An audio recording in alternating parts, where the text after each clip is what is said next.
దేశంలోని 7 ప్రధాన నగరాల్లో కోటి కన్నా తక్కువ విలువ చేసేటువంటి ఫ్లాట్ల అమ్మకాలు గతంతో పోలిస్తే 32% పడిపోయాయి అనేటువంటి వార్తలు వస్తున్న నేపథ్యంలో అవి పడిపోవడానికి గల కారణం ఏంటనేది మనం పూర్తి స్థాయిలో విశ్లేషణ చేసుకుందాం. ప్రస్తుతం మనతో పాటున్నారు రియల్ ఎస్టేట్ రంగంలో సుదీర్ఘమైనటువంటి అనుభవం కలిగిన ప్రముఖ real estate expert Nanduri Ravikumar గారు. సార్తో మాట్లాడదాం. సార్ నమస్తే. సార్ నమస్తే. దేశంలోని 7 ప్రధాన నగరాల్లో గతంతో పోలిస్తే ఇప్పుడు కోటి కన్నా తక్కువ విలువ చేసేటువంటి ఫ్లాట్ల అమ్మకాలు పడిపోయినట్లుగా వార్తలు వస్తున్నాయి. ఈ పడిపోవడానికి గల కారణం ఏంటి సార్? దీనికి ఫస్ట్ ఎప్పుడు కూడా పుట్టింటి నుంచి మొదలు పెడతారు. హైదరాబాద్, చెన్నై, బెంగళూరు, ఢిల్లీ, ముంబై, కలకత్తా అండ్ పూణే. ఓకే, ఈ మొత్తం 7 సెంటర్స్లో కూడా వీళ్ళు JLL అని ప్రముఖ సంస్థ. అది JLL, ఎనరాక్ ఇండియాలో లీడింగ్ కంపెనీస్. వాళ్ళ they always do this research అనమాట. వాళ్ళ అడ్వైజరీ అండ్ రీసెర్చ్ రెండు మార్కెటింగ్ అన్ని సపోర్ట్ చేస్తుంటారు రియల్ ఎస్టేట్కి. వాళ్ళు చేసినటువంటి రిపోర్ట్, కంపైల్ చేసిన రిపోర్ట్ ప్రకారంగా చూస్తే ఈ నగరాలన్నింటిలో కూడా బిలో 1 crore ఉన్న ప్రాపర్టీస్కి ఏ మాత్రం కూడా ఇంట్రెస్ట్ చూపించట్లేదు. ఇన్వెస్టర్స్కి వీటి మీద మక్కువ పోయింది, చాలా తగ్గింది. దీనికి కారణాలు అనేకం. ప్లస్ మేజర్గా global uncertainty, economic uncertainties, job recessions, తర్వాత లైఫ్ స్టైల్ చేంజెస్. గతంలో అంటే ఇమ్మీడియట్ పాస్ట్ మనం తీసుకుంటే లాస్ట్ 1 year తీసుకుంటే మనకు చూస్తే గ్లోబల్గా చూస్తే ఈ అనిశ్చల వాతావరణం, ఒకవైపు యుద్ధ వాతావరణం, ఒకవైపు ట్రంప్ రావటము, US ప్రెసిడెంట్ మారటము, తర్వాత ఆయన యొక్క ఏవైతే ఉన్నాయో ఆయన అంతా కూడా ఐఎమ్ ఫర్ US అని చెప్పి ఆయన అన్ని డైరెక్షన్స్ అన్నీ కూడా మార్చేయటము. నిన్న మొన్న మీకు తెలిసే ఉంటుంది, టారిఫ్ కూడా మనకు 25% వేయటము, తర్వాత అడిషనల్గా పెనాల్టీని కూడా మనకి ఇండియా కట్టము. ఈ గొడవలన్నింటి ఇండియాకి చెందినటువంటి చమురు కంపెనీలు ఏవైతే ఉన్నాయో ఆ చమురు కంపెనీలకి ఈ రోజు చూసుకున్నట్లయితే ఇంకా అధికంగా సుంకాలు విధించి ఇంకా వేస్తున్నాడు. సో ఈ విధమైనటువంటి వాతావరణంలో ప్లస్ నిన్ననే TCS వాళ్ళు 12,000 మంది ఎంప్లాయీస్, ఒకటి కాదు ఇద్దరు కాదు, 12,000 మంది ఎంప్లాయీస్, 25,000 మంది ఎంప్లాయీస్, మొత్తం 1,00,000 మంది లాస్ట్ 1 monthలో. బిఫోర్ దట్ పెద్ద పెద్ద కంపెనీస్, అమెజాన్, గూగుల్ లాంటి కంపెనీస్ కూడా చాలా మందిని పింక్ స్లిప్ ఇచ్చి లే ఆఫ్ ఇవ్వడం జరిగింది. ఈ విధంగా అది ఒకటి ఉంటే ఉన్న ఎంప్లాయీస్, ఎగ్జిస్టింగ్ ఎంప్లాయీస్ ఎవరైతే ఉన్నారో వీళ్ళకి అన్సర్టనిటీ ఎక్కువగా కనిపిస్తుంది. కాన్ఫిడెన్స్ లెవెల్స్ చాలా తక్కువగా ఉన్నాయి. ఎగ్జాక్ట్లీ. ఇన్వెస్ట్మెంట్ ఎప్పుడు కూడా లింక్డ్ టు కాన్ఫిడెన్స్. మనకి మన మీద కాన్ఫిడెన్స్ ఉండాలి, మనకి ఉన్న గవర్నమెంట్ మీద కాన్ఫిడెన్స్ ఉండాలి, మనకు ఉన్న గ్లోబల్ కండిషన్స్, ఎకనామిక్ కండిషన్స్ మీద కాన్ఫిడెన్స్ ఉండాలి. రేపో మాపో రిసెషన్ వస్తుందేమో, రేపో మాపో నా జాబ్ ఉంటుందో ఉండదో, ఇలాంటి భయాందోళనలో ఉన్నప్పుడు ఇన్వెస్ట్మెంట్ ఎవరు చేస్తారు? చెయ్యరు. నెక్స్ట్ ఈ 1 crore లోపల ఎక్కువ ఇంపాక్ట్ అయింది. ఎందుకు? మామూలుగా సాధారణంగా మధ్యతరగతి వాళ్ళు, సామాన్యులు 1 crore కంటే బిలో ఉన్నటువంటి ప్రాపర్టీ కొనుగోలు చేసేందుకే ఎక్కువగా ఇంట్రెస్ట్ చూపిస్తూ ఉంటారు కదా. అలాంటిది అసలు దేశంలోని 7 ప్రధాన నగరాల్లో కోటి కన్నా తక్కువ విలువ చేసేటువంటి ఫ్లాట్ల అమ్మకాలేమో గతంతో పోలిస్తే పడిపోయాయి. అసలు మామూలుగా కోటి కన్నా ఎక్కువ విలువ చేసేటువంటి ఫ్లాట్లు కదా పడిపోవాల్సింది. కరెక్ట్. మీరు అది అనాలిసిస్ అంటే మన మామూలుగా మీరు ఆలోచించిన విధానంగా కరెక్ట్, అంటే దట్ ఈస్ మన యూజువల్ థింకింగ్. కానీ ట్రెండ్ ఏమిటంటే రియల్ ఎస్టేట్లో ఇప్పుడు ప్రస్తుతం కంట్రీలో ఉన్న ట్రెండ్ ఏమిటంటే మారిపోయింది. ఇదివరకు అట్లా లేదు.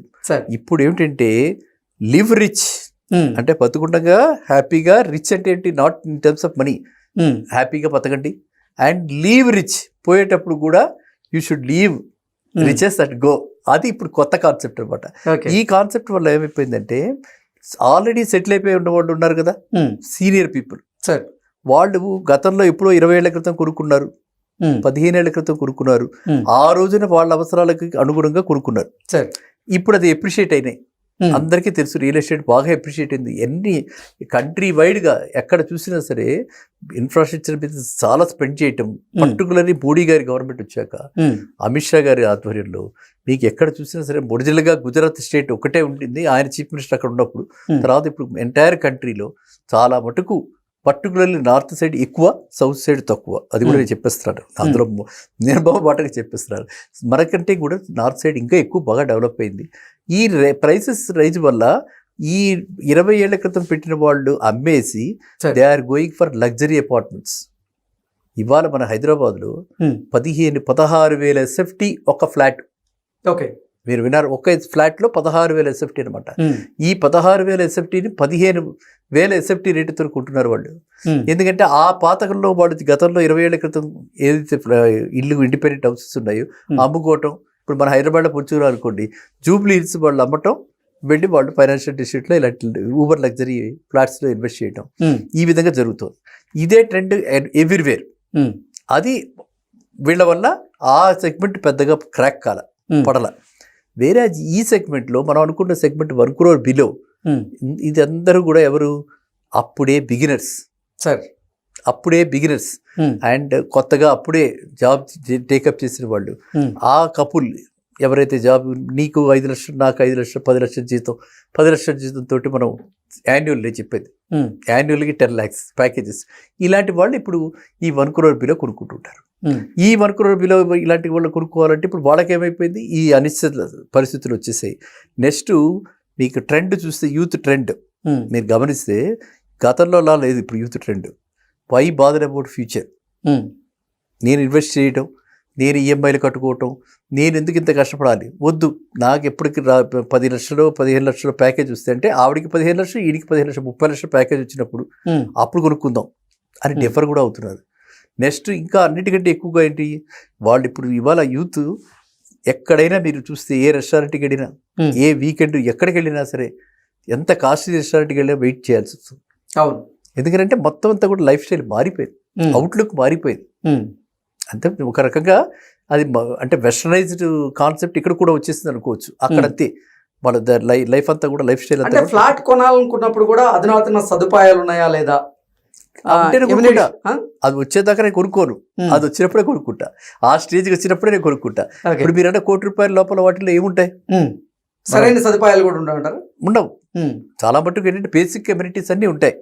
నాకు కావాల్సిన స్విమ్మింగ్ పూల్, నాకు కావాల్సిన క్లబ్ హౌస్, జిమ్ హౌస్, నాకు లైవ్ రెస్టారెంట్, ఇవన్నీ ఉంటాయా, ఉండవు. కాబట్టి నాకు అదే కావాలి, కొంటే అది కొనండి, లేకపోతే మానేయండి. వాళ్ళ లేడీస్ డిమాండ్ ఎలా ఉంది, ladies are more acceptive, more aggressive. Marriage అయిందా సార్, మ్యారేజ్ అయిందా లేదా? సో మీకు ఇన్ని కష్టాలు ఉన్నాయన్నమాట ఇవాళ యూత్ అందరికీ కూడా. మా కాలం కాదు, ఈ కాలంలో ఇది దట్స్ వై అయితే ఇది కలికాలం అంటే. ఎందుకంటే వాళ్ళు ఆ విధంగా అగ్రెసివ్గా ఉన్నారు, ఎసెప్టివ్గా ఉన్నారు. ఫస్ట్ ఇంటికంటే కార్లు కావాలంటున్నారు. అవును, కార్ ఇంపార్టెంట్ అయిపోయింది, కార్ ఎసెన్షియల్ అయిపోయింది. ఇల్లున్నా లేకపోయినా, సొంత ఇల్లున్నా లేకపోయినా కార్ అయితే మస్ట్ అంటున్నారు.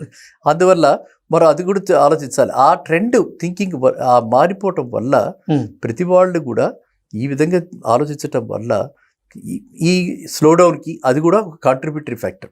ఓకే, మన uncertainty, global uncertainty, economic uncertainty, jobs insecurity, ఇవి వేరే. ఇవన్నీ ఒక రకమైనటువంటి economic factors. Life style changes రెండోది.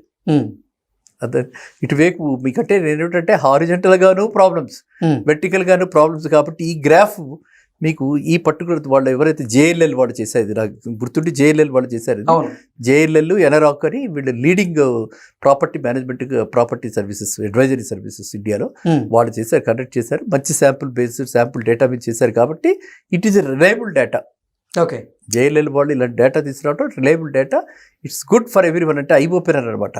మనం ఎన్నాళ్ళు మీరు అనుకున్నట్టు అఫోర్డబుల్ హౌసింగ్ కంటే ఎక్కువగా లగ్జరీ హౌసెస్కి ఎక్కువ డిమాండ్ ఉంది. అది అందువల్ల లగ్జరీ హౌసెస్లో మాత్రం డిమాండ్ అలాగే ఉంది. అఫోర్డబుల్ హౌసెస్కి వచ్చేప్పుడు మాత్రమే ఇలాగ కొంత ఇది కనిపిస్తుంది అనమాట మనకి నెగిటివిటీ. ఓకే.